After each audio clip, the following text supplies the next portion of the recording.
Capítulo 6. Imaginemos por un momento cómo transcurría un día en el Coliseo, en la época del emperador Domiciano, durante el apogeo de los Juegos, cuando Carpophorus era el bestiario más famoso de todos, basándonos siempre en las descripciones de Marcial, Suetonio y otros escritores romanos. Algunas semanas antes del espectáculo, los esbirros del editor que ofrecía los juegos han distribuido las entradas, arrojándolas a la multitud, y algunos especuladores las han vendido. Los poco afortunados que no han conseguido su pase se ponen en cola ante las puertas del gran edificio con varios días de antelación, con la esperanza de encontrar un sitio. Se llevan su comida y se entretienen con los acróbatas, músicos y bailarines que actúan esperando que les lancen alguna monedilla de cobre. Los acomodadores, conocidos como locari, muestran sus asientos a los que han conseguido entradas, señalan la situación exacta del asiento. Entonces los soldados que custodian las entradas se echan a un lado y comienza una carrera frenética hacia los asientos por los pasillos y las estancias de la fila superior. Cada uno solo se preocupa de sí mismo. Se aparta de un empujón a las mujeres, se pisotea a los niños y se producen peleas en los pasillos y rampas que llevan a las atestadas filas de asientos. En uno de estos tumultos llegaron a morir 40 personas.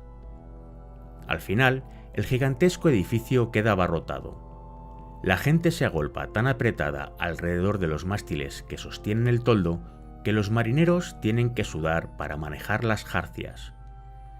Todo el anfiteatro queda envuelto en un ambiente tenue de color rojizo debido a la luz que se filtra a través del toldo que cubre el estadio. Con ese toldo protector ya no son necesarias las señales que hasta entonces informaban sobre la continuidad de los juegos en función de la meteorología. Si el tiempo lo permite, o llueva o haga sol, como sucedía anteriormente. Algunos surtidores esparcen al aire agua de colores perfumada, refrescando el grandioso circo y dulcificando el ambiente. Estatuas de mármol de dioses y diosas portando urnas, delfines y otras figuras derraman agua perfumada. Al parecer, las estatuas, gracias a algún tipo de mecanismo, podían dulcificar los perfumes. El aire se embriaga ligeramente cuando ya apesta a sudor, piel, ajo y al hedor de las bestias en sus confinamientos bajo la arena. Más tarde, empezará a oler muchísimo peor. El agua del foso corre constantemente y se enfría con la nieve traída de las montañas, ya que al mediodía el estadio se convierte en un horno. Los veranos en Roma suelen ser tórridos, y el espectáculo se celebra durante uno de esos veranos.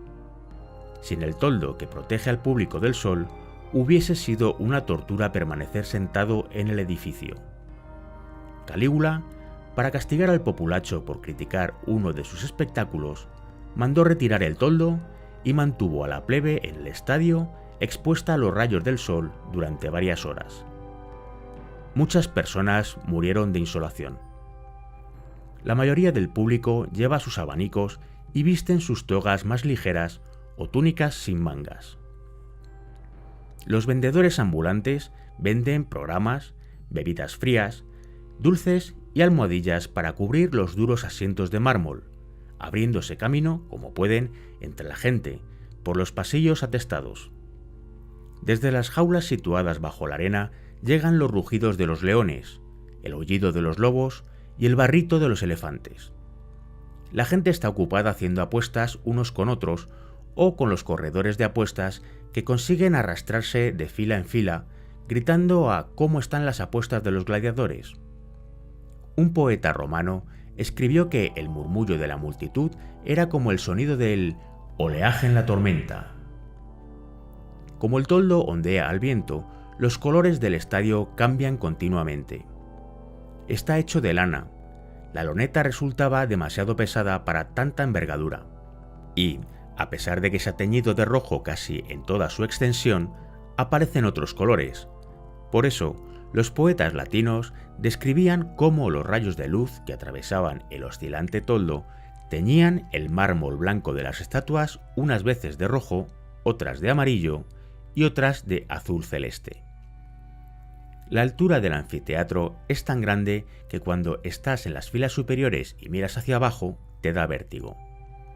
Los tablones de madera de la pista están cubiertos por un lecho recién echado de arena blanca traída especialmente de Egipto para el evento, y brilla con la luz tenue de las piedras semipreciosas que se han esparcido sobre ella. La verdad es que Nerón cubría la arena con polvo de oro. Era simplemente una de sus extravagancias. La arena es el material más adecuado, ya que absorbe la sangre con facilidad. De hecho, la palabra arena significa tierra fina. Alrededor de un altar de mármol, los sacerdotes se disponen a celebrar un sacrificio. El altar es en honor a Júpiter Latista, al que antiguamente se ofrecían sacrificios humanos. Los sacerdotes visten togas blancas con estolas rojas. Sacan un toro blanco y 2 carneros con tocados de oro. El fuego arde ya en el altar y otros sacerdotes lo rocían con vino e incienso. Después de sacrificar ceremoniosamente a los animales, los sacerdotes examinan sus entrañas para ver si los dioses desean que prosigan los juegos. Con el estadio lleno a estallar, los dioses no pueden desear otra cosa, y las entrañas así lo confirman. Los sacerdotes salen de la arena, balanceando los incensarios y entonando himnos, mientras los esclavos retiran el altar y los animales muertos. Una distinguida audiencia asiste al espectáculo desde el podio, y las primeras 36 filas de asientos están reservadas para las clases altas. El emperador no ha llegado aún, pero los dirigentes invitados por Roma y sus cortes ya han tomado asiento. Los galos, de barba rubia, están sentados observando las maravillas que les rodean. Hay sigambrianos, con sus largas cabelleras recogidas con nudos, y etíopes con su pelo algodonado. Los persas, con sus sayos rojos, azules y de hilo dorado, bretones con sus cobertores sin mangas y sus pantalones anchos, escitas de las estepas rusas y griegos con sus túnicas blancas. Todos son súbditos de Roma, y el público lo sabe. Hacen comentarios groseros sobre los bárbaros y comentarios aún peores sobre los señores y señoritas de las primeras filas. Muchos de los patricios llevan vidas llenas de escándalos que están en boca de todos. El populacho grita: Itálico! ¿Todavía duermes con tu madre? Tú, Antonia! Si los gladiadores sobreviven al combate, van a tener que trabajar aún más para complacerte. ¡Saludos, Gallo! ¿Has conseguido ya que hagan tribuno a tu novio, el de la guardia pretoriana? Los patricios no hacían caso de las imprecaciones, aunque les molestaban las mofas, pero hubiese resultado indigna de ellos cualquier réplica. Desde fuera del estadio llega el sonido de la música y se comienza a oír un clamor. El desfile se está acercando. Guiados por esclavos con armaduras doradas y tocando largas trompetas, van apareciendo por la puerta de la vida. El editor, que ofrece los juegos, va montado en un carro llevado por cebras. Los romanos las llamaban caballos tigre, con magníficos arneses. Es un hombre enfermizo, de rostro débil, hijo de una anciana patricia muy influyente que está dispuesta a que su inútil vástago sea elegido para un cargo político. Parecía exhausto después de haber tenido que mantenerse erguido en el carro durante el largo recorrido por las calles. El peso de la gran corona dorada, con incrustaciones de piedras preciosas sobre la cabeza, le hace tambalearse, y un esclavo tiene que ir montado con él en el carro para sostener la corona en su sitio. El joven, que viste una toga púrpura bordada en oro, trata de manejar las riendas de su carro y al mismo tiempo levantar su cetro de marfil con un águila dorada. Afortunadamente para él, Las riendas están de adorno, ya que las cebras han sido amaestradas por expertos adiestradores. La multitud le da una irónica ovación. Si los juegos colman sus expectativas, el pueblo le dará una aclamación de verdad, y le elegirán para el cargo. Una banda de música desfila ante el carro haciendo honor al buen sonido de sus cuernos, flautines y flautas. También caminan, rodeando el carro, un grupo habitual de clientes, personas relacionadas con la familia, con sus atuendos blancos, y los esclavos que portan pancartas que anuncian para qué cargo se presenta el joven noble. Detrás del carro avanza una larga serie de carrozas tiradas por caballos, mulas y elefantes. Cada carroza lleva una estatua de un dios o una diosa, y sacerdotes que van quemando incienso en el altar ante la imagen, o un grupo de mujeres y hombres jóvenes posando para representar un cuadro mitológico. Este desfile va rodeando la arena bajo aclamaciones, abucheos y gritos de «Baja y deja a tu madre llevar el carro» y «Oye, te encuentro monísimo, eres un bomboncito, reúnete conmigo bajo las gradas y te voto». La plebe veía como una pérdida de tiempo estos desfiles tan largos y formales, e incluso había un proverbio que decía «tedioso como un desfile circense». Pero, igual que los anuncios de la televisión, eran necesarios, ya que la intención del editor era que la gente recordase a quién tenía que votar. El insulso joven desciende del carro, con un cansancio infinito, y sus esclavos les llevan casi en volandas hasta su asiento en el podio, donde le espera su madre. Él se derrumba con un gran suspiro.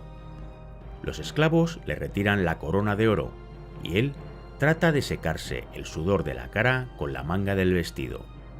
La madre le ordena que pare con un gesto de mal humor. Suena una trompeta anunciando la entrada del emperador Domiciano. Avanza desde el fondo hasta su palco. El palco real descansa sobre una tarima sobre el podio. 4 columnas coronadas cada una por una estatua de la Victoria sostienen el palio. Domiciano era un gran entusiasta de los juegos, siempre que fueran lo bastante crueles. Cuando no se celebraban juegos, solía entretenerse en clavar moscas con alfileres. Es un hombre barrigón, con los ojos saltones y llorosos, y completamente calvo. Su vida privada era tan desenfrenada que era conocido popularmente como el Viejo Verde. Durante los juegos siempre tenía a su lado a un chiquillo con una cabeza desproporcionadamente pequeña y comentaba con él los acontecimientos, aparentemente porque pensaba que el pobre deforme poseía alguna habilidad para adivinar la cuadriga ganadora o el mejor gladiador. Domiciano tenía su propia escuela de gladiadores y al final fue asesinado por uno de ellos, al cual pagaron un grupo de políticos ambiciosos. Domiciano no es un hombre generoso. No está ofreciendo los juegos y eso le hace impopular porque es visto por el pueblo como una tacañería. Las vírgenes vestales hacen su entrada con sus túnicas blancas y toman asiento en el palco contiguo al del emperador. Al siguiente toque de trompeta entra el desfile de los luchadores, los aurigas en sus cuadrigas, los gladiadores marchando en fila, los elefantes con sillas en sus lomos llenos de hombres armados, nubios a caballo, la caballería del ejército de la Casa Real, leones domados llevados con cadenas por los bestiarios, avestruces arrastrando carros livianos, encantadores de serpientes con pitones enroscadas en ellos, hombres y mujeres toreros vestidos solo con taparrabos, hombres con disfraces rocambolescos montando sobre jirafas, ciervos, antílopes e incluso un rinoceronte amaestrado, jaulas arrastradas por caballos con extraños animales traídos recientemente a Roma, y un grupo de pigmeos del bosque y turi de África Central. También participan arqueros partos, tiradores de honda asirios, irlandeses pelirrojos con sus silelag, asirios con mayales, egipcios con hachas con efecto boomerang, tiradores de piedra africanos, esedarios que utilizaban lazos desde sus carros, germanos con jabalinas, sikhs de la India con anillos afilados para lanzar, lapones con lanzas y lanzadores, y habitantes de las islas Andamán con arpones. Niños vestidos de cupidos con arcos y flechas de juguete revolotean disparando saetas inofensivas a la multitud, cada una con un billete de lotería en la punta. Un grupo de bellas jóvenes desnudas, con una guirnalda de flores en la cintura, esparcen pétalos de rosa a los pies del cortejo. Y también hay enanos vestidos con disfraces extravagantes, muchos con una joroba, con símbolos fálicos de colores brillantes sujetos a su espalda, corriendo de un lado a otro, dando volteretas, haciendo el pino y realizando trucos acrobáticos sencillos. Cierra la marcha un destacamento de la Guardia Pretoriana, con sus armaduras brillando bajo la tenue luz. Después de dar toda la vuelta a la arena bajo un enfervorecido aplauso, el cortejo forma ante el podio real y saluda a Domiciano. Después viene el saludo al joven editor, al que pillan distraído y tiene que ser duramente reprendido por su madre antes de recordar que tiene que levantarse y contestar adecuadamente. La mayoría de los que toman parte en el espectáculo se retiran, aunque los gladiadores remolonean y fanfarronean ante el público, gritando a las chicas guapas: «Cariño, aprovéchate y abrázame antes de que lo haga la muerte». Algunos de los gladiadores que estaban orgullosos de sus cuerpos iban totalmente desnudos, solo con guirnaldas de flores en la cabeza, con sus cuerpos relucientes por el aceite de oliva. En lugar de armas, portaban palmas. Frente al público, sacaban músculo, enganchando los dedos de una mano bajo los de la otra y poniéndolos en tensión para aumentar sus bíceps, o levantando los dos brazos, tiraban de los hombros hacia atrás. La multitud daba gritos y alaridos de placer. Las mujeres miraban tímidamente hacia abajo, pero intentaban echar un vistazo con el rabillo del ojo a los cuerpazos que tenían delante. Se escuchaban gritos de «Apuesto mi dinero por ti, Primus», «Hazles probar el frío acero, Pamphilus». Y había un último minuto desesperado comprobando los nombres, las apuestas y las armas en los programas. Cuando ya no quedaba nadie en la arena, se hacía el silencio. Entonces sonaba la trompeta e inmediatamente cientos de animales salvajes salían en avalancha a la pista. Esta era la apertura habitual de los juegos, la Venatium, o caza de fieras. La cantidad y variedad de animales en una de estas cacerías era sorprendente. Marcial cuenta que mataron a 9.000 animales en uno de estos juegos de 6 días de duración.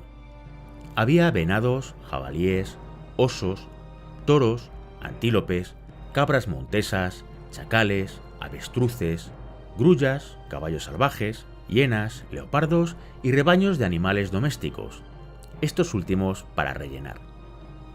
La arena entera parecía cubierta por un mosaico de retales de pieles de diferentes colores. Los enfrentamientos surgían constantemente, pero la arena estaba tan abarrotada y los animales tan aterrorizados que, por el mero hecho de ser tantos, los contendientes eran zarandeados y arrastrados lejos unos de otros cuando las frenéticas criaturas trataban de encontrar alguna forma de escapar. La entusiasmada multitud, gritando y contando ávidamente con sus dedos cuántos animales había allí reunidos, cada espectáculo debía llevar más que el anterior, nunca se paró a pensar en el enorme trabajo y la sorprendente eficacia que hacía posible trasladar hasta la arena a un mismo tiempo a tal cantidad de animales distintos. Cuando el interés de la multitud por aquel enjambre de animales luchando entre sí comenzaba a descender, se soltaban zorros con teas ardiendo atadas a sus colas. Los zorros se lanzaban como flechas entre la masa compacta de animales, causando terror por donde pasaban, mientras la plebe daba alaridos de placer. Domiciano despertó de su estado natural de aletargamiento, al contemplar la lucha de las pobres bestias indefensas, y pidió su arco. El grueso emperador era un excelente tirador, y solía practicar su puntería sobre animales cautivos en su estado albano.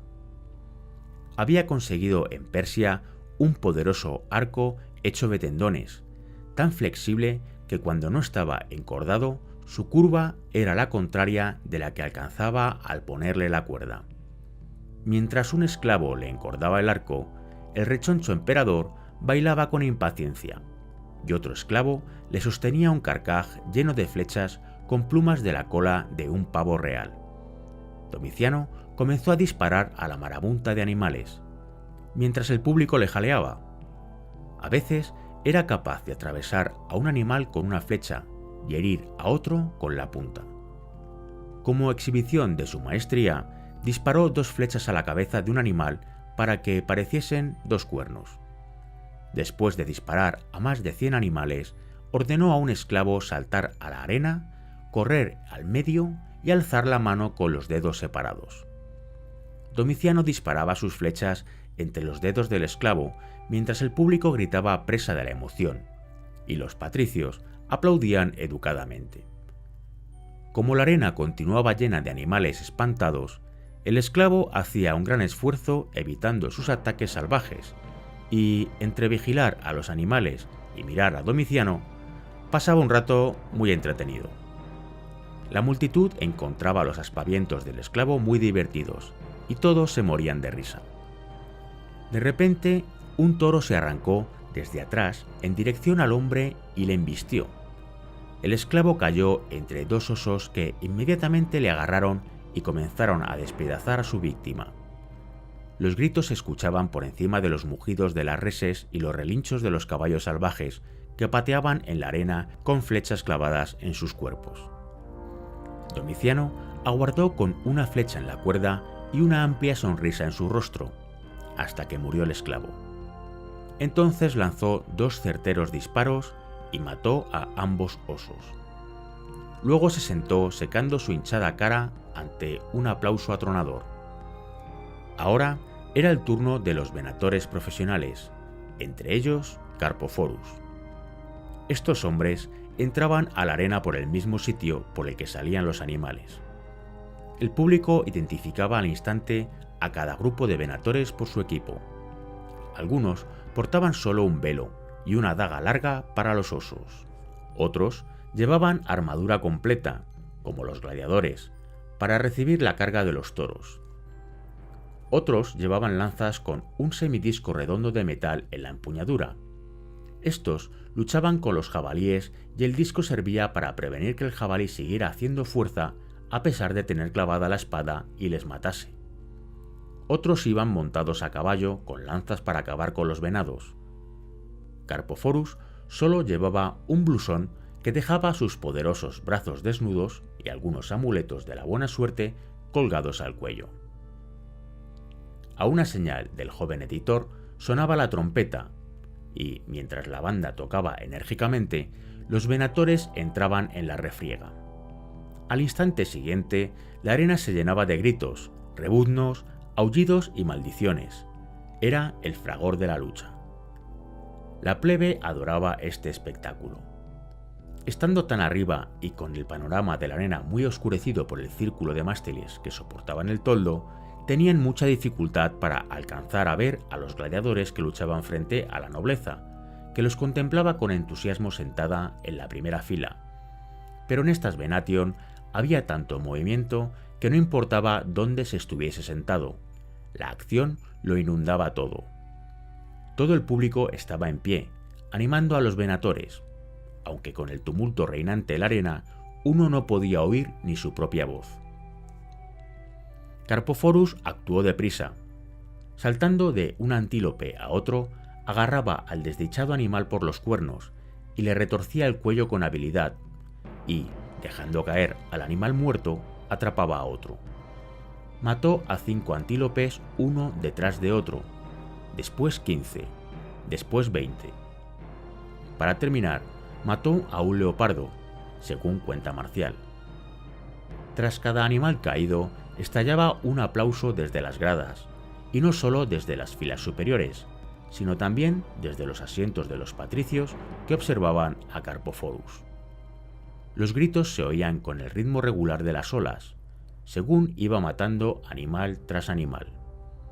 Rara vez se veía en la arena aquella exhibición de fuerza. Según Marcial, Carpophorus era sin duda la estrella del espectáculo. A esas alturas, el número de animales había disminuido considerablemente y Carpophorus comenzaba a tener dificultades para atrapar a sus víctimas. Tuvo que adoptar una nueva estrategia.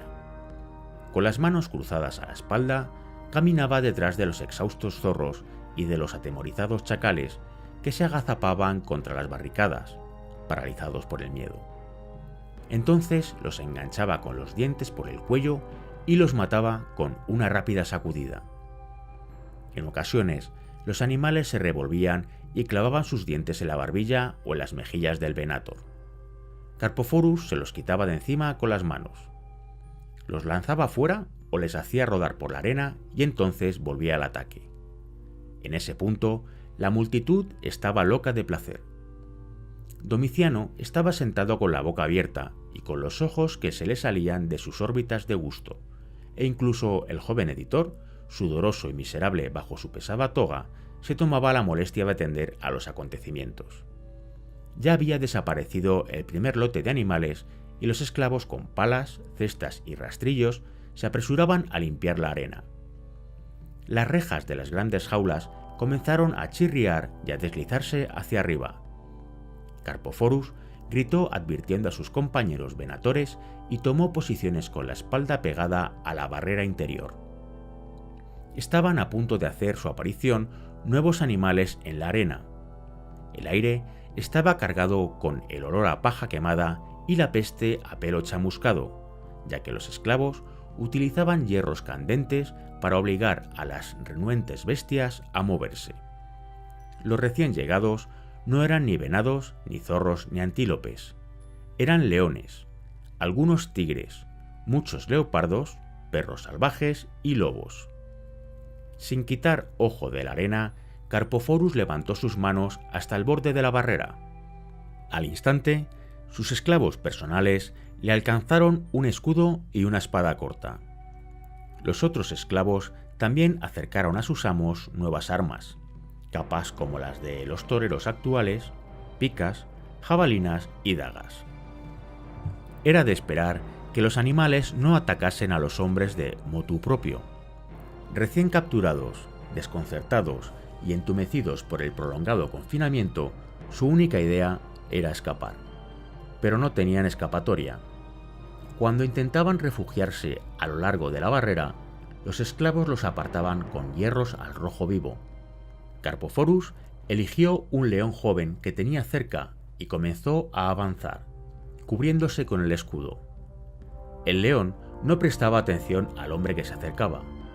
Había comenzado un intercambio de gruñidos con otro león. Carpophorus se colocó a su altura y, agarrando la espada, le golpeó en el hombro. En el último momento, el león había retrocedido de un salto para evitar el ataque del otro león y la espada fue a clavarse en la piel suelta de su lomo. El animal, herido, comenzó a dar vueltas alrededor de Carpophorus y le golpeó con las garras de sus patas delanteras, a derecha e izquierda, como un boxeador. Carpophorus frenó los ataques con su escudo y el león retrocedió, rugiendo y buscando a su alrededor alguna forma de huir. Carpophorus avanzó. El león estaba de espaldas a la barricada y Carpophorus gritó a sus esclavos que le dejasen allí. Si le quemaban, comenzaría una huida salvaje por toda la arena y sería imposible detenerlo. Ya no rugía, solo observaba atentamente al Venator. Carpophorus gritó y sacudió el escudo para provocar al león, pero el animal no quería moverse. Carpophorus se movió hacia adelante y hacia atrás ante el animal, pero se negaba a atacar. El Venator no se atrevía a luchar con él contra la barrera, porque no hubiera tenido espacio suficiente para esquivarlo.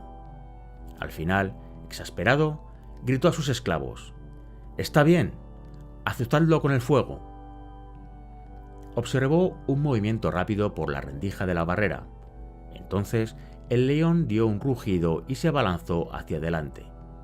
Carpophorus se preparó, balanceándose ligeramente hacia atrás para darle más impulso a su empuje hacia adelante, pero el animal, desesperado, saltó sobre su cabeza y desapareció entre el enjambre de animales. Carpophorus lanzó una maldición y se volvió buscando otra víctima. Vislumbró a un leopardo agazapado en la arena y avanzó hacia él. El leopardo le observaba sin pestañear, y el Venator presintió que se estaba disponiendo a saltar. Carpophorus odiaba a los leopardos. Eran demasiado rápidos. Los leones eran mucho más fáciles de atrapar, pero era el animal más cercano y no quería que la multitud percibiese que trataba de evitarlo. Atento a la situación desde su escudo, se preparó para una carga fulminante. Como sucedía siempre con los leopardos, por muchas precauciones que tomase, siempre le pillaba desprevenido. Un momento antes estaba agazapado en la arena y al instante siguiente estaba mordiendo el tachón del escudo y tratando de encontrar un agarre en el resbaladizo bronce con sus patas traseras. Afortunadamente, un animal no hace distinciones entre el hombre y su escudo, y continuó atacando algunos segundos más al escudo, sin tratar de atrapar al hombre. Carpophorus tuvo que clavar su espada en el cuerpo del animal 3 veces antes de que cayese en la arena herido de muerte, agitando las patas en su agonía. Carpophorus se giró buscando su próxima presa. Cerca de él, otro Venator había conseguido cegar a un león lanzándole una capa a la cabeza y le estaba asestando el golpe mortal. Otro hombre tenía clavado con su pica en la arena a un lobo y se estaba apoyando en la empuñadura para clavar aún más la punta, evitando caer en las fauces del agonizante animal. 2 de los venatores con armadura se aproximaban lentamente desde posiciones opuestas a un tigre, y éste daba vueltas para poder observar a los 2 hombres a la vez. Un joven venator, presa de la excitación, lanzó su jabalina y ensartó al tigre. Dadas las circunstancias, esto era la mayor imprudencia que se podía cometer, y Carpophorus sabía lo que acontecería incluso mientras la jabalina permanecía en el aire.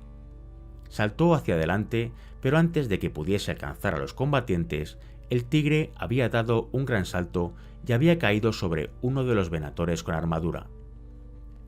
El enorme felino pesaba alrededor de 250 kilos y el hombre cayó como si lo hubiesen noqueado. Al instante, el tigre atrapó su cabeza entre las fauces y le destrozó el cráneo, ya que el casco de bronce del Venator se resquebrajó como una lata, cuando los enormes colmillos lo atravesaron.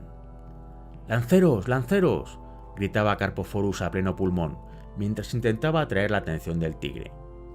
Un Venator armado con una lanza corrió hacia allí y trató de clavarla en el hombro del tigre, pero éste retrocedió de un salto, golpeando con su garra la punta de la lanza. Entonces se giró en redondo, mordiendo la jabalina. Carpophorus gritó al Venator de la armadura: «¡Llévale al otro lado, mientras me voy de aquí!». El Venator asintió con la cabeza y rodeó al tigre. Carpophorus increpó al lancero: «Está bien, le mantendremos ocupado hasta que puedas usar tu lanza, pero no tardes todo el día». Colocándose el escudo, avanzó hacia el tigre. Este se había entretenido mordiendo la jabalina frente a Carpophorus. Tenía sus cuartos traseros ligeramente levantados para poder colocar sus patas traseras debajo y darse el máximo impulso al saltar. Carpophorus se movió ligeramente a la derecha para dar al lancero más oportunidades. El tigre le seguía con la mirada sin cambiar de posición. Entonces, sin más indicios de los que había dado el leopardo, atacó. Carpophorus se inclinó sobre una rodilla para recibir el golpe, cubriéndose con su gran escudo. El tigre golpeó el escudo como un ariete, haciendo que lo soltara. Después enganchó con sus colmillos el hombro derecho de Carpophorus y comenzó a arrastrarle por la arena. Carpophorus apuñaló la tripa del tigre. Nada más hacerlo, vislumbró el destello del filo de la lanza pasando sobre él y clavándose profundamente en el pecho del animal. El Venator de la armadura se acercó y le asestó un terrible golpe con su espada y le partió en dos el cráneo. El animal, al morir, se desplomó encima de Carpophorus. Los otros venatores le quitaron de encima el cadáver destrozado del animal.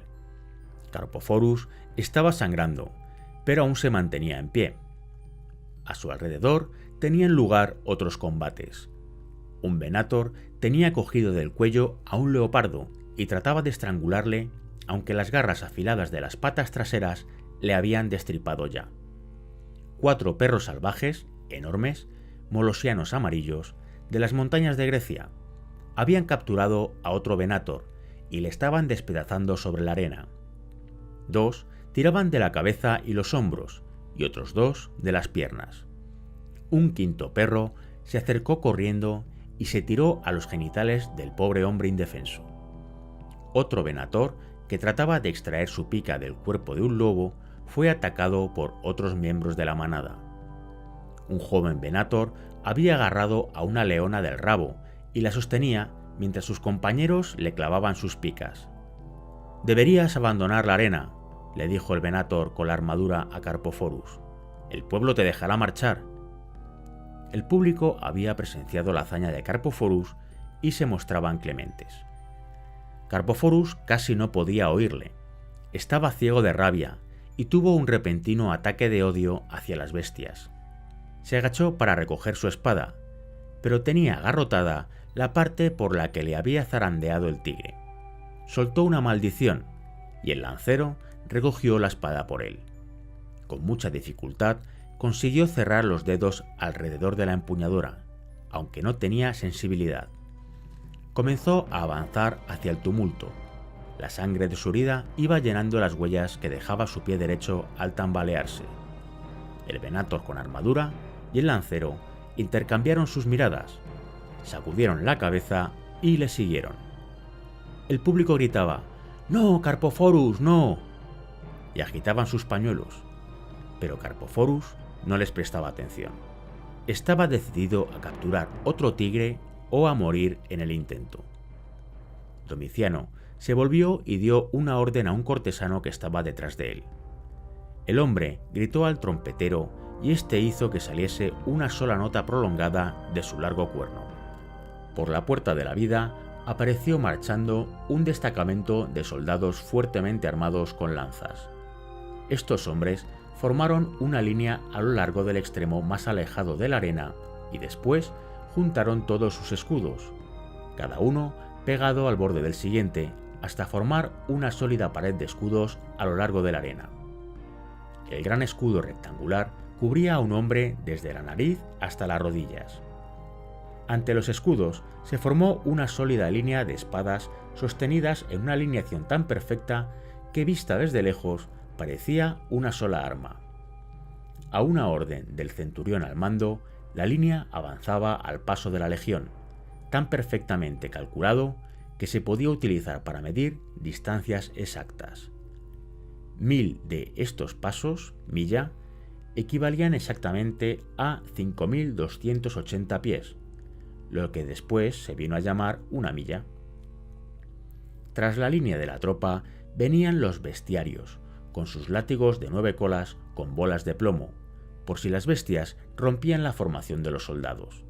Detrás venían los gladiadores llamados andavatae, hombres que llevaban cascos sin visor y por tanto iban a ciegas. Tan pronto como llegaban a la arena, estos andavatae comenzaban a dar tientos de modo salvaje a su alrededor por si, por casualidad, acertaban a dar a alguien. Los andavatae eran necesarios para rellenar el espacio entre el final de la cacería y la siguiente atracción, mientras preparaban la arena.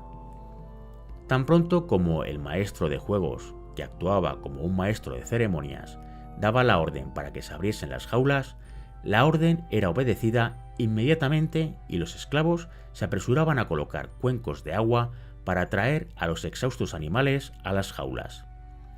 Ante el incesante avance de la formación de lanceros, los animales retrocedían.